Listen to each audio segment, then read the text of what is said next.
Hi, welcome to iDream. IPL season almost start అయిపోయింది. IPL అనగానే మనకు మాత్రం ఎస్ఆర్హెచ్ గుర్తొస్తుంది, ఓకే. కానీ ఓవరాల్గా ముంబై ఇండియన్స్కి ఉండే క్రేజ్ మాత్రం వేరు. ముంబై ఇండియన్స్ టీం ఎలా ఉంది, ఈసారి సీజన్లో ముంబై పర్ఫార్మెన్స్ ఎలా ఉండబోతుంది, ఇలాంటి విషయాలన్నీ మనతో మాట్లాడడానికి చాణక్య ఉన్నారు. హాయ్ చాణక్య. హాయ్ రాజా గారు.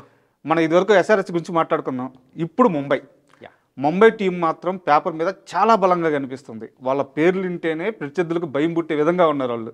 సో ఒక్కసారి మనం ముంబై టీము బ్యాటింగ్ విషయానికి వస్తే ఆ బ్యాటింగ్ ఆర్డర్ ఎలా ఉంది ఒక్కసారి చెప్తారా? బ్యాటింగ్ ఆర్డర్ విషయం కంటే ముందు మనం మాట్లాడుకోవాల్సిన పాయింట్ అయితే ఒకటి ఉంది. జస్ప్రీత్ బుమ్రా మెయిన్గా తను ఒక కీ బౌలర్ మన ఇండియన్ టీంకి, అండ్ అలాగే ముంబై ఇండియన్స్కి కూడా. తను ఎంత స్క్రాచ్ నుంచి తనని తీసుకొని గ్రూమ్ చేసుకుంటూ ఈరోజు వరల్డ్ క్లాస్ టాప్ బౌలర్గా కూడా మరి తను తయారు చేశారు. కానీ ఈరోజు మరి తన ఒక హెల్త్ అప్డేట్స్ గురించి మాట్లాడుకుంటే, స్టార్టింగ్ అంటే ఈ మంత్లో జరిగే ముంబై ఇండియన్స్ మ్యాచెస్కి తను అందుబాటులో ఉండే అవకాశాలు లేవని కూడా మరి అయితే వార్తలు వినిపిస్తూ ఉన్నాయి. ఇంకా క్యాంప్లో కూడా తను జాయిన్ అవ్వలేదు. కాబట్టి మరి ఆ బౌలింగ్ ల్యాగ్ ఏదైతే ఉందో, సో జస్ప్రీత్ బుమ్రా లేకపోవడం అది కొంచెం ల్యాగ్ అనిపిస్తుంది. అండ్ మీరు అడిగినట్టు బ్యాటింగ్ విషయానికి వచ్చేటప్పటికి పేపర్ మీద చాలా స్ట్రాంగ్గా ఉంది, దీనికి మాత్రం మనం చెప్పుకోవాలి. అండ్ లాస్ట్ సీజన్ వాళ్ళకి మాత్రం ఒక నైట్ మేరే. అవును, ఏంటంటే టేబుల్ లోవర్స్, ఏంటంటే లాస్ట్ 10th పొజిషన్లో వాళ్ళైతే మరి క్లోజ్ చేసేసారు. అండ్ దానికి కారణాలు ఒకసారి అబ్జర్వ్ చేసుకుంటే, రోహిత్ శర్మ నుంచి కెప్టెన్సీ అనేది కూడా ట్రాన్స్ఫార్మ్ అవుతూ హార్దిక్ పాండ్యా దగ్గరికి వచ్చింది. దాంతో అది యాక్సెప్ట్ చెయ్యలేక అండ్ సూర్యకుమార్ యాదవ్ కానీ అండ్ ఆ తర్వాత రోహిత్ శర్మ వీళ్ళందరూ ఉండగా మరి హార్దిక్ పాండ్యాకి కెప్టెన్సీ ఇచ్చారు. అది అక్కడున్న లోకల్గా ఉన్న పీపులే యాక్సెప్ట్ చేయలేకపోయారు. కానీ ఈసారి ఆ నెగిటివిటీ కూడా కొంచెం కంప్లీట్గా పోయిందని అనుకోవచ్చు. ఎందుకంటే రోహిత్ శర్మ 2 ఐసీసీ టైటిల్స్ అనేది కూడా గెలుచుకున్నాడు కాబట్టి ఆ ఒక పాజిటివ్ ఇంటెంట్. అండ్ దానిలో హార్దిక్ పాండ్యా కూడా చాలా కష్టపడ్డాడు. సో తన మీద ఉన్న నెగిటివిటీ మొత్తం పోయింది. పోయింది. అండ్ మెయిన్గా ముంబై విషయానికి వచ్చేటప్పటికి, ముంబైలో ఉన్న ఒక ప్రజలు కానీ క్రికెట్ని చాలా ఓన్ చేసుకుంటారు. ఈవెన్ చిన్నపిల్లల దగ్గర నుంచి పెద్దవాళ్ళు, ఈవెన్ ముస్లోళ్ళు కూడా వెళ్ళి ఆ చిన్న గ్రౌండ్స్లలో బాగా ఆడుతూ ఉంటారు. మన హైదరాబాద్ ఇట్లాతో కంపేర్ చేసుకుంటే అక్కడ ఇంకా ఎక్కువ ఉంటుంది అనమాట. కాబట్టి అక్కడ ఇంకా వాళ్ళు ఇప్పుడు కొంచెం యాక్సెప్ట్ చేస్తున్నారు హార్దిక్ పాండ్యాని. కాకపోతే మరి 3 కెప్టెన్స్ అయితే ఈ టీంలో ఉన్నారు.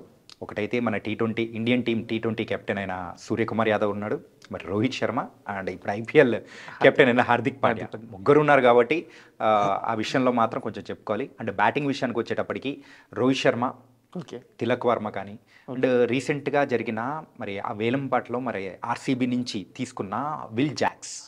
సో తను కూడా చాలా ప్రామిసింగ్ ప్లేయర్. మనం ముందు అనుకున్నాం ఒక ప్రీ అనాలిసిస్, మరి ఏదైతే ఆప్షన్ జరుగుతుందో మరి ఆర్సీబీ టీంలో విల్ జాక్స్ని వాళ్ళు అట్టి పెట్టుకుంటారు అని అనుకున్నాం. కానీ వాళ్ళు ఎందుకు వదిలేశారో తెలియదు. కానీ కరెక్ట్ పర్ఫెక్ట్ టైంలో ఈ ఎంఐ వాళ్ళు గ్రాప్ చేసేసారు ఆ విల్ జాక్స్. కానీ అండ్ విల్ జాక్స్ పిక్ తర్వాత ఏమనుకుంటాను, ఆర్సీబీ క్యాంపెయిన్ దగ్గరికి వెళ్ళి షేక్ అండ్ ఇచ్చి వచ్చి మరీ వచ్చారు. ఎగ్జాక్ట్లీ అక్కడ ఏంది అంటే మనకు అనిపిస్తుంది, ఏంటి వీళ్ళు ఏమన్నా అంటే మీకు వీళ్ళు మాకు వాళ్ళు అంటే గ్రీన్ మేము తీసుకుంటాము, విల్ జాక్స్ మీరు తీసుకోండి అనే టైప్లో ఆ మీమ్స్ అనేది కూడా వచ్చాయి. సో అది కూడా చాలా ఫన్నీగా అనిపించింది. కాకపోతే అక్కడ ట్రేడ్ అయితే అలా జరిగింది. అంటే దాని తర్వాత లాస్ట్ సీజన్లో మరి కొన్ని విజయాలు ముంబై ఇండియన్స్కి రావడానికి గల రీజన్ నమన్దార్. మరి తనను కూడా ఈసారి మంచి బ్యాటర్గా గ్రూమ్ చేసుకునే అవకాశాలు అయితే కూడా ఉన్నాయి. మరి ఇంకొక సాలిడ్ పిక్ ఏదైనా ఉంది అని అంటే రికల్టన్. రికల్టన్ మరి మొన్న జరిగిన ఛాంపియన్స్ ట్రోఫీలో కూడా తను కూడా ఒక సెంచరీ అనేది కూడా సాధించాడు. కాబట్టి తనను కూడా తీసుకోవడం అనేది కూడా వాళ్ళకి కొంచెం యాడెడ్ అడ్వాంటేజ్ అయింది. తిలక్ వర్మ గురించి మనం చెప్పుకోవాల్సిందే. ఎందుకంటే మన లోకల్ ప్లేయర్, కానీ ముంబై ఇండియన్స్ స్టార్టింగ్ నుంచి తనను గ్రూమ్ చేసుకుంటూ ఈరోజు ఒక సాలిడ్ హిట్టర్. ఆ మిడిల్ ఓవర్స్లో కానీ అండ్ మిడిల్ ఆర్డర్లో ఒక సాలిడ్ బ్యాట్స్మెన్ ఎవరైనా ఉన్నారు అంటే అది తిలక్ వర్మ. తను చూపించే గెస్చర్ అనేది కూడా చూసాము. మరి సూర్యకుమార్ యాదవ్ లాగా నేను చూసుకుంటాననే type. And Suryakumar Yadav almost తన నెంబర్ 1 అంటే 1 డౌన్ పొజిషను తిలక్ వర్మ కోసం త్యాగం చేసేసినట్టు అయిపోయింది ఇండియన్ టీంలోను ముంబై ఇండియన్స్లోను. ఎగ్జాక్ట్లీ. ఏంటంటే ఇప్పుడు నేనున్నాను ఓకే, కాకపోతే the future also is very important. మరి కోచ్ చెప్పడము, సో దానికి తగ్గట్టు వీళ్ళు కూడా నెక్స్ట్ జనరేషన్ని కూడా ఆ పాస్ ఆన్ చేసుకుంటూ వెళ్ళడం కానీ ఇది చాలా బాగుంది. అంటే దాని ద్వారా so Tilak Varma and Hardik Pandya and వీళ్ళే కాకుండా సో ఆల్రౌండర్స్ విషయంలో కూడా కొంచెం జాగ్రత్త పడ్డారు. ఆ జాగ్రత్తలతో కూడా మనం ముంబై ఇండియన్స్ కొంచెం సాలిడ్గా కూడా కనిపిస్తుంది. అంటే ఇంకా వెస్టిండీస్ ప్లేయర్స్ ఎవరైతే ఉంటారో వాళ్ళ మీద ప్రీవియస్గా ఆధారపడిన సందర్భాలు అయితే ఉన్నాయి. కానీ ఈసారి అక్కడ వెస్టిండీస్ ప్లేయర్స్ చాలా తక్కువ మంది మాత్రమే ఉన్నారు. బట్ ఇప్పుడున్న మ్యాచెస్లో అయితే అంటే ముంబై ఇండియన్స్ టీంలో అయితే ఒక్కరు కూడా వెస్ట్ ఇండియన్స్ లేరు. అయినా కానీ ఆల్రౌండర్స్ విషయంలో మాత్రం చాలా స్ట్రాంగ్గా కూడా కనిపిస్తుంది. బ్యాటింగ్ విషయంలో అయితే ఇప్పటి వరకు ప్రెజెంట్ పేపర్ మీద చాలా స్ట్రాంగ్గా ఉంది. అండ్ మరి వెళ్ళిన తర్వాత పిచ్ సందర్భాలను బట్టి వాళ్ళు ఎలా అవుతుందో ఏంటో చూడాలి. వీళ్ళందరి గురించి మనము బ్యాటర్స్ విషయంలో మాట్లాడుకున్నాం. కానీ వీళ్ళందరితో పాటు ఒక సర్ప్రైజ్ పిక్ అనేది కూడా ఒకటి ఉంది. రాబిన్ మిన్స్ ఏంటంటే తను జార్ఖండ్కి చెందిన ఒక ఆదివాసీ తెగకు సంబంధించిన వాడు. అండ్ ఇప్పటివరకు ఐపీఎల్లో ఉన్న అందరు ప్లేయర్స్తో కంపేర్ చేసుకుంటే ఇప్పటివరకు ఒక ఆదివాసీకి కూడా ఎవరు ప్లే అంటే ఆడలేదు. కాబట్టి ఈ రాబిన్ మిన్స్ ఫస్ట్ ప్లేయర్ ఖచ్చితంగా ఆదివాసీ తరఫున కూడా ఆడే అవకాశాలు కూడా ఉంటుంది. అండ్ తనను కూడా చాలా గ్రౌండెడ్ స్టేజ్ నుంచి కూడా తీసుకుంటూ గ్రూమ్ చేసుకుంటూ వచ్చారు. ముంబై ఇండియన్స్ నాకు పెట్టింది పేరు కదా. ఎగ్జాక్ట్. అంటే 2 years back robin mince Gujarat Titans తరఫున ఆడాల్సిన సందర్భం ఉన్నప్పుడు కరెక్ట్గా సీజన్కి ముందు తనకు యాక్సిడెంట్ అవడంతో మరి తనని పక్కన పెట్టేసిన సందర్భాలు కూడా ఉన్నాయి. కాబట్టి ఇప్పుడు మరి ముంబై ఇండియన్స్ రీసెంట్గా జరిగిన వేలంపాట్లో అయితే రాబిన్ మిన్స్ని తీసుకున్నాడు. అండ్ జరుగుతున్న క్యాంప్లో అయితే తను అంటే ఎవరు బౌలింగ్ వేస్తున్నా కానీ ఎంత టాప్ బౌలర్స్ వేస్తున్నా కానీ తన దగ్గర నుంచి భారీ సిక్సర్స్ అనేది కూడా కొట్టడం అనేది కూడా గమనిస్తూ ఉంటే తనను కూడా ఖచ్చితంగా ప్లేయింగ్ 11లో మరి ఒక సాలిడ్ ఫినిషింగ్ రోల్ తనకి ఇచ్చే అవకాశాలు మాత్రం కనిపిస్తుంది. గతంలో హార్దిక్ పాండ్యా రోల్ ఇదే.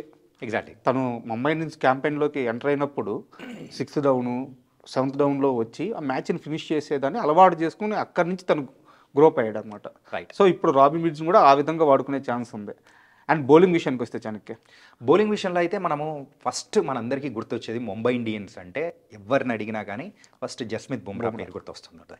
అయితే బుమ్రా ఒక ఇంజురీ కన్సర్న్స్ వల్ల తనైతే స్టార్టింగ్ కొన్ని మ్యాచెస్కి అందుబాటులో ఉండడం లేదు. కాబట్టి తన ప్లేస్లో ఎవరిని సెట్ చేస్తారు అనేది ఒక క్వశ్చన్ మార్క్ అయితే ఉంది. ఎందుకంటే తనని రీప్లేస్ చేసే బౌలర్స్ అయితే ఇప్పటివరకు వరల్డ్లో ఎవరు లేరు.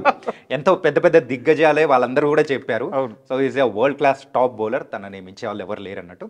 దాని తర్వాత అయితే మరి మొన్న జరిగిన ఆప్షన్లో వాళ్ళు తీసుకున్న ఒక సాలిడ్ పిక్ ఏదైనా ఉందంటే బౌలర్స్ విషయంలో ట్రెంట్ బోల్ట్ తన లెఫ్ట్ హ్యాండ్ మరి ఒక లెఫ్ట్ హ్యాండ్ బౌలర్గా కూడా తను ఎంత ఎఫెక్టివ్గా ఉంటాడో, వికెట్స్ విషయంలో తను ఎంత యాక్యురసీగా స్టార్టింగ్ ఓవర్స్లోనే వికెట్స్ తీస్తాడో మనకు తెలుసు. తను గతంలో కూడా ముంబై క్యాంపెయిన్స్కి ఆడున్నారు. ఎగ్జాక్ట్లీ. మంచి ప్రదర్శన ఇస్తున్నారు అక్కడ. సో అతను కొత్త ఏం కాదు, ఆ టీంకి కొత్త ఏం కాదు. కాకపోతే తనను మళ్ళీ ఇంక్లూడ్ చేసుకోవడంతో మరి ఇప్పుడు ఒకవేళ బుమ్రా లేకపోయినా కానీ తన పాత్రను మాత్రం నిర్వర్తించి బౌలింగ్ డిపార్ట్మెంట్ని తన భుజాల మీద తీసుకొని ముందుకెళ్ళగలే అవకాశాలు ఉంటాయి. And Deepak Chahar CSK camp నుంచి ఇప్పుడు ముంబై ఇండియన్స్ క్యాంప్ కూడా వచ్చిన దీపక్ చహర్ అయితే మరి తన కోసము ఆప్షన్లో అయితే ఎక్కువ రేట్ అనేది కూడా స్పెండ్ చేశారు. ఎందుకంటే ఏం చేసైనా కానీ కావాలి, ఒక సాలిడ్ ఇండియన్ బౌలర్ ఒకరు మనకు కావాలి కాబట్టి గ్రూమ్ చేసుకుందాం మనం ఎట్లయినా కానీ మనకు ఉన్న వాళ్ళల్లోంచేనంటే వాళ్ళకు వచ్చిన ఆ టైం ఆప్షన్స్లలో దీపక్ చహర్ కనిపించాడు. అండ్ తను కొత్త బాల్తో చేసే స్వింగ్ చాలా వైవిధ్యంగా ఉంటుంది. ఇన్ స్వింగర్స్ కానీ అవుట్ స్వింగర్స్ కానీ గతంలో ధోని ఇతని నుంచి చాలా మంచి ఫలితాలు రాబట్టాడు. ధోని దగ్గర నుంచి ఎవరైతే వచ్చారో ఏంటంటే వాళ్ళ ప్లస్ అండ్ మైనసెస్ కూడా వాళ్ళంతకు వాళ్ళు తెలుసుకొని సో ఎంతో గొప్ప స్టార్స్గా ఎదిగిన అవకాశాలు కూడా మనం చూసాం. ఈవెన్ మన ప్లేయర్సే కాదు, వేరే దేశం తరపున ఆడుతున్న ఆ ప్లేయర్స్ కూడా వాళ్ళ ద బెస్ట్ని కూడా బయటికి తీసుకున్నాం. Pathirana example. Yeah. Okay. And ఇక్కడైతే మనము దీపక్ చహర్, కాకపోతే దీపక్ చహర్లో ఉన్న ఒక చిన్న మైనస్ ఏంటంటే ఆ ఇంజురీ కన్సర్న్స్ కూడా కొంచెం ఉన్నాయి. ఇంతకుముందు మన ఇండియన్ టీంకి ఆడే అవకాశాలు వచ్చినా కానీ ఎక్కువ కాలం దాన్ని అంటే తన ఉన్న ప్లేస్ని నిలదొక్కలేకపోవడము, మరి కంప్లీట్ సీజన్కి ఇంజురీ కన్సర్న్స్ లేకుండా ఉంటే మాత్రం దీపక్ చహర్ ఒక సాలిడ్ బౌలర్గా కూడా ముంబై ఇండియన్స్కి తోడ్పడతాడు.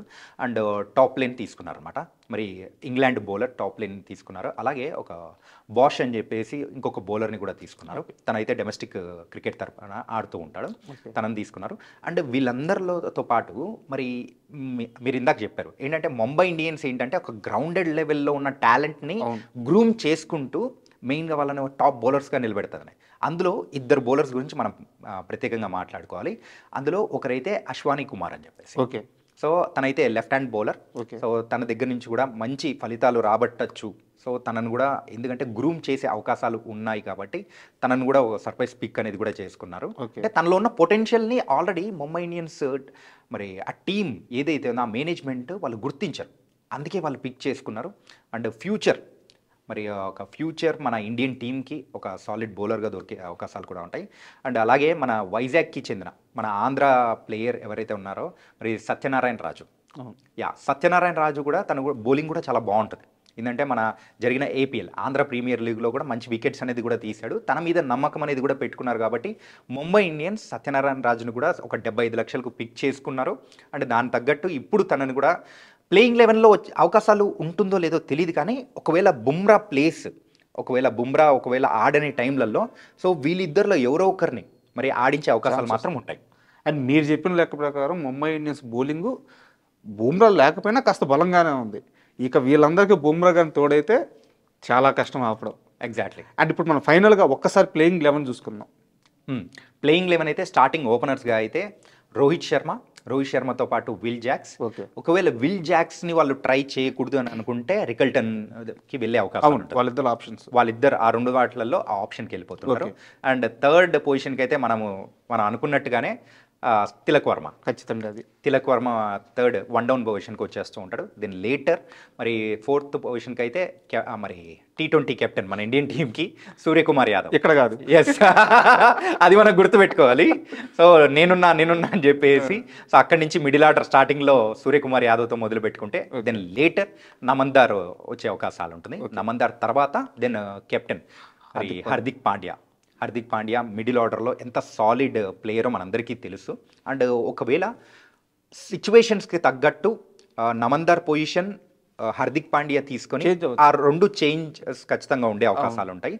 దెన్ లేటర్ వస్తే రాబిన్ మిన్స్ 7th పొజిషన్లో రాబిన్ మిన్స్ వస్తున్నాడు. తర్వాత మరి మిచెల్ శాంట్నర్ ఒక క్వాలిటీ స్పిన్నర్ అండ్ దాంతోపాటు బ్యాటింగ్ కూడా చక్కగా చేయగలిగే పర్సన్ ఎవరైనా కావాలి అని అనుకున్నప్పుడు సో అప్పుడు మిచెల్ శాంట్నర్ దగ్గరికి వెళ్తారు. మిచెల్ శాంట్నర్ తర్వాత అయితే దీపక్ చహర్, మరి తనకు కూడా కొంచెం బ్యాటింగ్ చేసే ఎబిలిటీ అయితే ఉంది కాబట్టి ఒక మినిమం ఒక 10 రన్లైనా రాబట్టగలిగే కెపాసిటీ ఉంటుంది కాబట్టి దీపక్ చహర్ తర్వాత అయితే obviously Bumrah, Trent Boult. So దీంతో అయితే ఆ 11 మెంబర్స్ అయిపోతుంది. కాకపోతే ఇక్కడ ఇంపాక్ట్ ప్లేయర్ విషయంలో మాత్రం కొంచెం తికమక పడే అవకాశాలు ఉంటుంది. ఎందుకంటే ఇంకొక ఎక్స్ట్రా క్వాలిటీ స్పిన్నర్ని తీసుకోవాలి అని అనుకున్నప్పుడు సో వాళ్ళ ఒక ప్లేయింగ్ అంటే టోటల్ స్క్వాడ్లో చూసుకుంటే ముజీబుల్ రెహమాన్ ప్రీవియస్గా లీగ్ ఆడిన అనుభవం అయితే తన దగ్గర ఉంది కాబట్టి సో ముజీబుర్ రెహమాన్ని ఆడించే అవకాశాలు ఉంటుంది. ఎందుకంటే చెన్నై లాంటి పిచ్చెస్తో మరైతే వాళ్ళ ఒక ఈ స్కెడ్యూల్ వాళ్ళైతే ఈ యొక్క ఐపీఎల్ని మొదలు పెడుతున్నారు కాబట్టి అక్కడ క్వాలిటీ స్పిన్నర్స్కి మాత్రమే వికెట్లు దక్కుతాయి. అలాంటప్పుడు ఇంపాక్ట్ ప్లేయర్గా ముజీబుల్ రెహమాన్ని తీసుకునే అవకాశాలు ఉంటాయి. ఒకవేళ ఫాస్ట్ ట్రాక్స్ ఉందంటే మాత్రం టాప్ లైన్ని తీసుకొని వచ్చే అవకాశాలు ఎక్కువగా ఉంటాయి. ఇంపాక్ట్ ప్లేయర్లో వీళ్ళిద్దరిలో ఎవరో ఒకరిని తీసుకొని వస్తుంటారు. సో కంప్లీట్గా పేపర్ మీద ఒక్కసారి అబ్జర్వ్ చేసుకుంటుంటే బ్యాటింగ్ విషయంలో మాత్రం 100కి 100 మార్క్స్ వేసిన బౌలింగ్ విషయంలో మాత్రం ఎక్కడో బుమ్రా లేకపోతే మాత్రం అక్కడ పెద్ద హోల్ ఏర్పడే అవకాశాలు ఉంటుంది. ఆ ప్లేస్ని రీప్లేస్ చేసే బౌలర్ ఎవరైనా ఉన్నారంటే చెప్పడం కష్టం. కాబట్టి అది ఒక పెద్ద హోల్ పడే అవకాశాలు మాత్రం ఖచ్చితంగా ముంబై ఇండియన్స్కి ఉంటుంది. బ్యాటింగ్లో మాత్రం గొప్ప, బౌలింగ్లో మాత్రం అట్లా అయిపోతారేమో అనిపిస్తుంటుంది. అండ్ కంప్లీట్గా ప్లేయింగ్ 11 అయితే ఇలా ఉండబోతుంది. అండ్ మీరు చెప్పిన ప్లేయింగ్ 11 ప్రకారం మనం ఇదివరకు ఎస్ఆర్హెచ్కి మాట్లాడుకున్నాం ఒక క్వాలిటీ ఆఫ్ స్పిన్నర్. ఇక్కడ ముంబై ఇండియన్స్ కూడా అదే మిస్ అవుతున్నారు. శాంట్నర్ ఉన్న తన లెఫ్ట్ హ్యాండర్.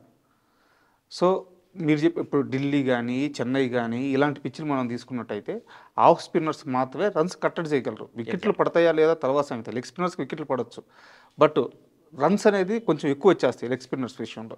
సో ముంబై విషయంలో కాస్త బ్యాలెన్స్ తెప్పింది అనుకోవచ్చు. ఖచ్చితంగా ఇది మాత్రం అంటే ప్రతి ఒక్క టీము 100కి 100% అయితే చేయలేకపోయారు వాళ్ళకున్న ఆప్షన్స్ ప్రకారము. సో వాళ్ళ టీంని మాత్రం అక్వైర్ చేసుకోవడం మనం చూసాం. కానీ ఇక్కడ స్పిన్నర్స్ విషయంలో మాత్రం కొంచెం తగ్గారు. మరి ఇక్కడైతే ముజీబుల్ రెహమాన్ కొంచెం మిస్టరీ స్పిన్నర్. కాకపోతే ఆల్రెడీ లీగ్లో చాలా టీమ్స్ ఆడాయి. కానీ కరెక్ట్గా ముంబై పిచ్చెస్కి తగ్గట్టు సరిపోయే ముజీబుల్ రెహమాన్ బౌలింగ్ మాత్రం ఈసారి ఎక్స్ ఫ్యాక్టర్ ఖచ్చితంగా కాబోతుంది అనిపిస్తూ ఉంది. తనని ఒకవేళ ఇంపాక్ట్ ప్లేయర్గా వాడుకునే అవకాశాలు ఏమన్నా వచ్చాయి అంటే మాత్రం సో తను చాలా మంచి ఇంపాక్ట్ చూపిస్తాడు. వికెట్స్ కూడా తీసే అవకాశాలు కూడా ఎక్కువగా ఉంటాయి. అండ్ ఓవర్స్లీ మిచెల్ శాంట్నర్ ఉండనే ఉన్నాడు. అండ్ మిగతా బౌలింగ్ విషయానికి వచ్చేటప్పటికి స్పిన్ అవకాశాలు అంటే స్పిన్నర్స్ని యూజ్ చేసే పార్ట్ టైం బౌలర్స్ లేకపోవడం అనేది కూడా వీళ్ళకి కొంచెం తప్పదు. పార్ట్ టైం బౌలర్స్ లేకపోవడం అనేది వీళ్ళకు కొంచెం ఇబ్బందిగానే ఏర్పడే అవకాశాలు ఉంటాయి. ఓకే చెనక్క, మీరు చెప్పినట్టు టీం మాత్రం చాలా అద్భుతంగా ఉంది. అరాకొరా కొన్ని సమస్యలు ప్రతి టీంలో ఉంటాయి. ముంబైలోనూ ఆ స్పిన్ విభాగంలో ఉంది, బట్ ఓవరాల్గా చాలా స్ట్రాంగ్గా ఉంది. బట్ ఈ మొత్తం టీంలో ఎక్స్పెక్టర్ అయ్యే ప్లేయర్ ఎవరంటారు? ఎక్స్పెక్టర్ ప్లేయర్ అంటే ఈ టీంలో నాకు తెలిసినంత వరకు ముగ్గురు ఉండొచ్చు. సో అందులోంచి నేను ఫైనల్గా ఒకరి మాత్రం పిక్ చేసుకుంటాను. Obviously our captain Rohit Sharma. ఇక్కడ కాదు, ఎగ్జాక్ట్లీ మన అందుకే అవర్ కెప్టెన్ అంటే మనం ఎస్ఆర్హెచ్ ఫ్యాన్స్ అయినా కానీ మనం మాట్లాడుకునేటప్పుడు మన ఇండియన్ టీం కెప్టెన్ అయిన రోహిత్ శర్మ, Okay. దెన్ దాని తర్వాత సూర్యకుమార్ యాదవ్, ఓకే దెన్ థర్డ్కి వచ్చేటప్పటికి హార్దిక్ పాండ్యా. Okay. ఎందుకు ఈ ఎక్స్పెక్టర్ ప్లేయర్లో బుమ్రాని ఇంక్లూడ్ చేయట్లేదు అంటే తను ఇంజురీ నుంచి వచ్చిన తర్వాత పొజిషన్ ఎలా ఉంటుందో చెప్పలేం. ఎందుకంటే చాలా రోజుల నుంచి క్రికెట్ అనేది కూడా ఆడలేదు. సో ఒక్కసారిగా మళ్ళీ ఆ లయ అందుకోవాలి అని అంటే it will take some time. అవును. అలాంటి టైంలో వీళ్ళ ముగ్గురిని తీసుకున్నారు. వీళ్ళ ముగ్గురులో అయితే Rohit Sharma will be the expected to the Mumbai Indians. Super. And టేబుల్లో ఏ పొజిషన్లో ఉండొచ్చు అనుకుంటున్నాను మీరు? మనం ముందుగానే మాట్లాడుకున్నాం కదా, పేపర్ మీద వచ్చేటప్పటికి ఈ టీం సూపర్గా ఉంది. ఒకవేళ జస్మిత్ బుమ్రా వచ్చి యాడ్ అయ్యాడంటే ద పర్ఫెక్ట్ టీం. వాళ్ళకు ఉన్న ఆప్షన్స్లలో ద పర్ఫెక్ట్ టీం అనేది కూడా బిల్డ్ చేసుకున్నట్టు అనిపిస్తూ ఉంటుంది.